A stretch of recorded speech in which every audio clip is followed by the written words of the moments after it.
सितंबर 2015, Kailash hospital, sector 27, Noida, room number 7, private ward.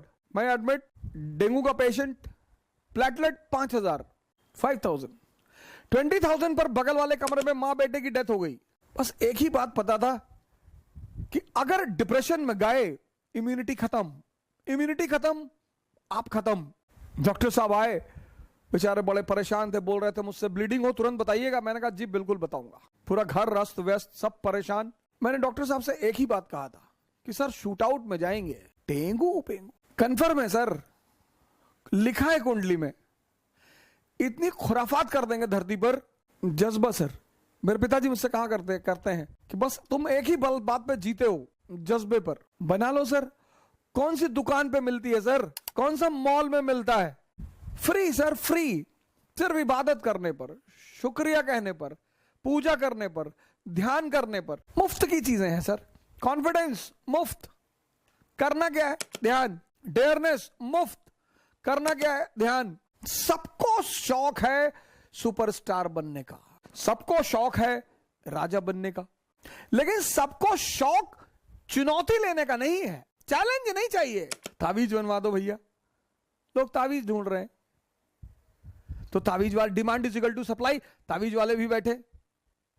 ये लो, well, तुम जितने भी महान आदमियों को उठाओगे, सब में एक चीज कॉमन है, सबने संघर्ष को जीना शुरू कर दिया। जो संघर्ष से भाग रहा है वो आम आदमी है। कौन है सर जिसके जीवन में संघर्ष नहीं है? सब अंबानी, मुकेश अंबानी, लोग एक ही चीज देखते हैं कि कितना पैसा है भैया, कितना पैसा है भैया। 8,000 करोड़ का तो उनका मकान है, ठीक है। दूसरा पक्ष भी तो देखो सर, 4 दिन सो जाएंगे ना, बिजनेस कोलैप्स कर जाएगा। तुम्हारा सपना जितना बड़ा होगा, तुम्हारा संघर्ष भी उतना ही बड़ा होगा। और संघर्ष को खुशी से खेलने का नाम योग्यता है। बड़ी चुनौतियां मिलेंगी आपको, बड़े लोग टेंशन देंगे सर, यही तो जीवन है ना सर। कदम कदम पे लोग बैठे हैं आपको टेंशन देने के लिए। अगर आप आंख खोलें, और ज्यादातर अपने ही लोग हैं, कोई रिश्तेदार है, कोई दोस्त है, कोई पड़ोसी है, लेकिन आदमी को यह कॉन्सेप्ट समझ में नहीं आता अपने। मैं हमेशा यह कहता हूं कि शिक्षा का उद्देश्य है दिमाग को जिंदा करना। शिक्षा का उद्देश्य नौकर बनना नहीं है सर। और जिंदा दिमाग कहीं भी होगा, कलाम होगा, बाबा रामदेव होगा, मोदी होगा। 1 अरब 30 करोड़ के देश में एक समान परिवार का व्यक्ति, आप जाओ टिकट मांगो ना एमएलए का, कुछ लोगों की पूरी जिंदगी बीत जाती है कार्यकर्ता के रूप में। टिकट मिलेगा जब उस पार्टी के बुरे दिन चल रहे हैं तो आपको टिकट मिलेगा। जैसे कई सारी पार्टियां भी, उनके एक सीट भी नहीं निकलने का आसार है, उनसे आप टिकट मांग लो, मिल जाएगा। जो विनिंग पार्टियां होती है, रेस में होती है, उनसे आप मांग के देखो। भारत में जब किसी पार्टी का सितारा डूबा होता है तो आम लोगों को टिकट दे देते हैं कि आओ तुम लड़ने के लिए कर, आओ लड़ लो, जाओ। वो बेचारा 10-20 लाख रुपया रखा, वो भी लुटा दिया। बाहुबलियों का देश है, नॉर्थ से लेकर साउथ और गुजरात से लेकर नॉर्थ ईस्ट। और बाहुबली एक समय आने पर जितने कांग्रेस के टॉप लीडर थे सब बीजेपी में आ गए, किसी ने कुछ कहा ही नहीं। कल अगर बीजेपी का सितारा गिरा, ये सब वापस कांग्रेस में आ जाएगा और फिर स्टेटमेंट देंगे कि हमारी आंखें पहचान नहीं पाई, हमारी आंखें धोखा खा गई, और रोएंगे सब, फिर जीतेंगे, फिर संसद में आएंगे।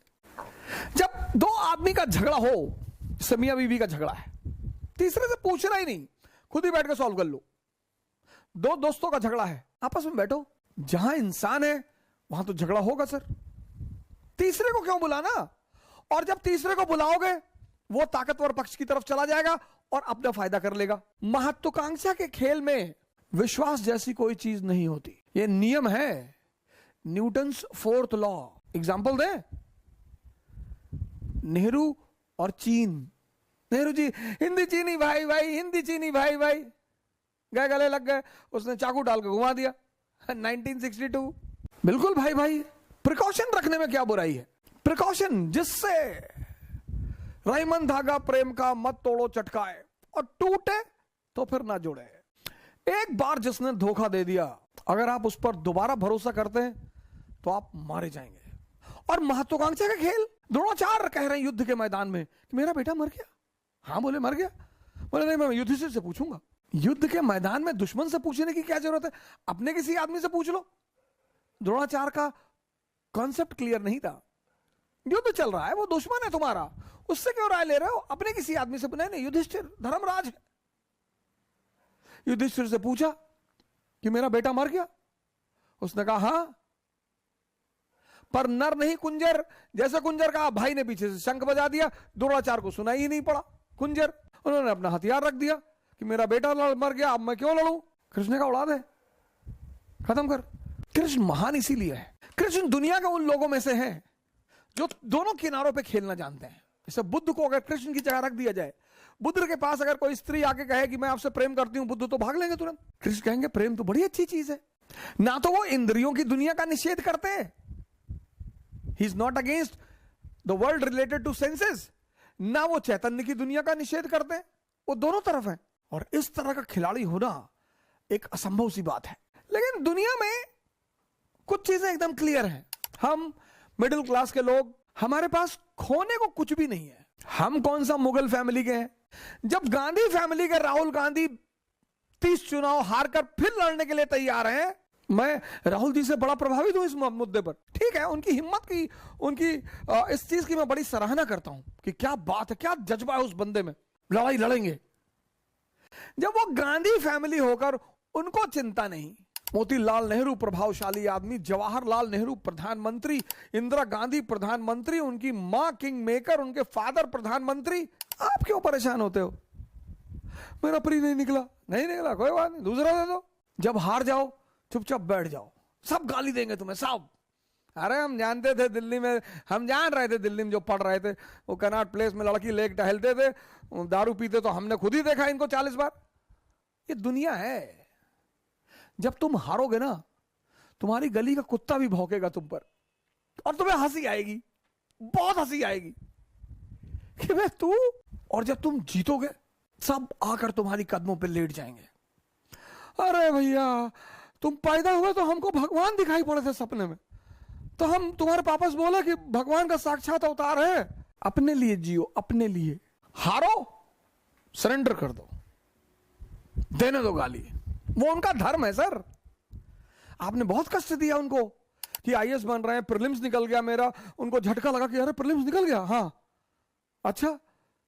फिर चला गया वैष्णो देवी की, भगवान मेज न निकले किसी तरह से, उनको अपने बच्चे की चिंता नहीं है। फिर आप लौट कर आए मोहल्ले में कि भैया मेरा मेज भी निकल गया, खाना नहीं बना, 3 दिन मातम फैला रहा। फिर शिरडी चले गए, वहां भी हाथ पैर जोड़ कर आए कि अब अन्याय मत करना। वहां चल के आए शिरडी तक, पता लगा आपका इंटरव्यू निकल गया, फर्स्ट रैंक आईएएस में। अब वो पड़ोसी भागते हुए आपके घर आया रोते हुए। आपने कहा रो रहे चाचा? बोले बेटा खुशी के आंसू, जब से तुम पैदा हुए तब से सोच रहे थे कि तुम्हें आईएएस बनता हुआ देखूं। तो चाची भी पीछे से आ गई मिठाई उठाई लेके, उनके बच्चे भी आ गए, भैया भैया भैया सेल्फी ले ले भैया। और आपको लगा क्या रे, तुम जो डरते हो ना, ये तुम्हारे हार की सबसे बड़ी वजह है। और एरिस्टोक्रेसी चाहती है कि तुम डरो। गब्बर सिंह और कोई बात कहा हो या ना कहा हो, उसने कई सारी अच्छी अच्छी बातें कही। एक बात उसने बड़ी अच्छी कही, जो डर गया समझो मर गया, जो डर गया समझो मर गया। महत्वाकांक्षा में विश्वास जैसी कोई चीज नहीं होती। किसी पर भरोसा मत करो, कभी मत करो, अपने साए पे मत करो, डरो मत, बड़े बड़े सपने पालो। पैसा नहीं है जेब में, हवाई जहाज खरीदो, मोमेंटम बना रहेगा। तुम जो सोचते हो ना, वैसे हार्मोन रिलीज होते हैं। तुम जब सोच ही रहे हो, सोचो। कुछ लोग सपने में कंजूसी करते हैं, सपने में, सोचने में। जब तुम सोच ही रहे हो, सब सोच रहे हो, ऐसे आंख बंद करके सोच रहे हो, अफेयर के बारे में सोच रहे हो कि मैं आईएएस बन जाऊंगा तो मेरा अफेयर हो जाएगा रिक्शा वाले की लड़की से, तुम दरिद्र हो। जब तुम सपने में सोच रहे हो अफेयर के बारे में, तो डेमी मूर से सोच लो, सुष्मिता सेन से सोच लो, ऐश्वर्या राय से सोच लो। सोचना ही तो है। लोग सोचने में कंजूस हैं और कहने में डरपोक है। हमारे देश में, खासकर हमारे प्रदेश में, जब शादी 25 के बाद नहीं होती है तो बड़ा लोग पूछते हैं। हमारी तो 28 में हुई तो 25 के बाद लोग बड़ा वो करते हैं, भैया विवाह कब कर रहे हो? ये सब प्रेशर बनाने के तरीके होते हैं। शादी कब कर रहे हो भैया? शादी करेंगे, अभी करेंगे शादी। किससे करोगे भैया? वो कर लेंगे, ऐश्वर्या राय से कर लेंगे, सुष्मिता सेन, अभी बात चल रही है, देखें अभी आगे क्या होता है। अरे तो लोग हंसते थे देख के, साले बाप अंधेरे में मर गया, लड़का पावर हाउस लिए भगा है। अगर ये बात शिवाजी सोच लेते तो, अगर ये बात अब्राहम लिंकन सोच लेता तो, अगर ये बात नेपोलियन सोच लेता तो तुम क्यों सोचते हो? जब ये बात शिवाजी ने नहीं सोची, नेपोलियन ने नहीं सोची, अब्राहम लिंकन ने नहीं सोची, अंबेडकर ने नहीं सोची, गांधी ने नहीं सोची, तुम क्यों सोचते हो? लड़ाई चलेगी, हारने का मतलब ये नहीं सरेंडर। यही तो एरिस्टोक्रेसी की सबसे बड़ी बात है सर। आम आदमी एक बार हार जाएगा, रोएगा, डिप्रेशन में चला जाएगा, दवाई खाएगा, नींद की गोली खाएगा, यही उसकी हार है। असफलता कुछ होती ही नहीं दुनिया में। कबीर असफल है, रविदास असफल है। खेल है सर, कभी जीतोगे कभी हारोगे। जब हारोगे तो लोग गाली देंगे, उसके लिए तैयार रहो। और जब जीतोगे आगे लेट जाएंगे लोग, भैया भैया, किसी की फुफ्फी के लड़के हो जाओगे, किसी खालक लड़के हो जाओगे, किसी मामू के लड़के हो जाओगे, नए नए रिश्तेदार पैदा हो जाएंगे। तुम भी सोचोगे कि पहले तो नहीं थे यार ये। जब तुम फर्स्ट रैंक आए हो और मुस्कुरा रहे हो, उस मुस्कुराहट की कोई कीमत नहीं। कुछ चीजें कीमती होती हैं विशेष परिस्थिति में। तुम हार गए और मुस्कुरा रहे हो, बहुत कीमती मुस्कुराहट है वो। जो ऑड सिचुएशन में, ऑड